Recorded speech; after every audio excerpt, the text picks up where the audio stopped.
এ ভগবান, আমার ফ্যামিলির সবাইকে ভালো রেখো। এতদিন ধরে যা চেয়েছি সমস্তটাই আমার ফ্যামিলির জন্য চেয়েছি।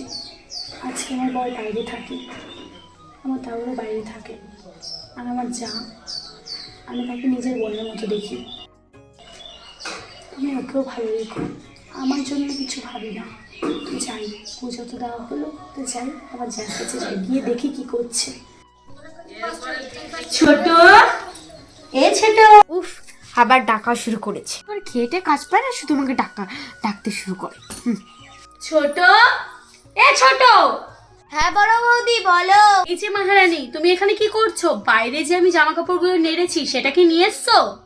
সরি বৌদি, আমি না ভুলে গেছি জামা কাপড়। আমি কেবল স্নান টান করে এসে চুলটা আঁচড়াচ্ছিলাম, সে সময় তুমি ডাক দিলে।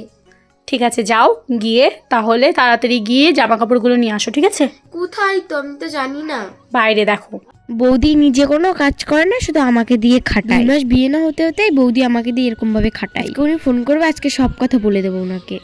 যাই, সামনে তো পুজো, তাহলে এটা আমি একটু বুনুকে দিয়ে দিই। ওর বাবা এটা আমাকে খুব শখ করে কিনে দিয়েছিল, কিন্তু জবের থেকে ছোট এসছে।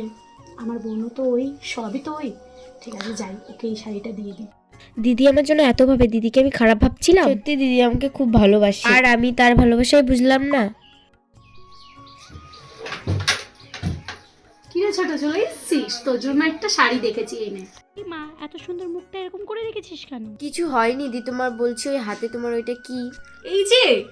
এই যে তোর দাদা আমাকে একটা শাড়ি দিয়েছিল, তো আমি বললাম এটা আমার গায়ের চেয়ে তোর গায়ে ভালো লাগবে, তাই তোর জন্য এই শাড়িটা নিয়ে আসলাম। কেমন লাগছে বল? খুব সুন্দর হয়েছে, কিন্তু দাদা তোমাকে ভালোবেসে দিয়েছে, তোমার কাছেই রাখো। পাগলের মতো কথা বলিস না ছোট, আমি কিন্তু মারবো। ওইটা আমি তোকে দিয়েছি, তুই রাখবি বাস, নাহলে আমি তোর সাথে কথা বলবো না। পাগলি কোথাকারে।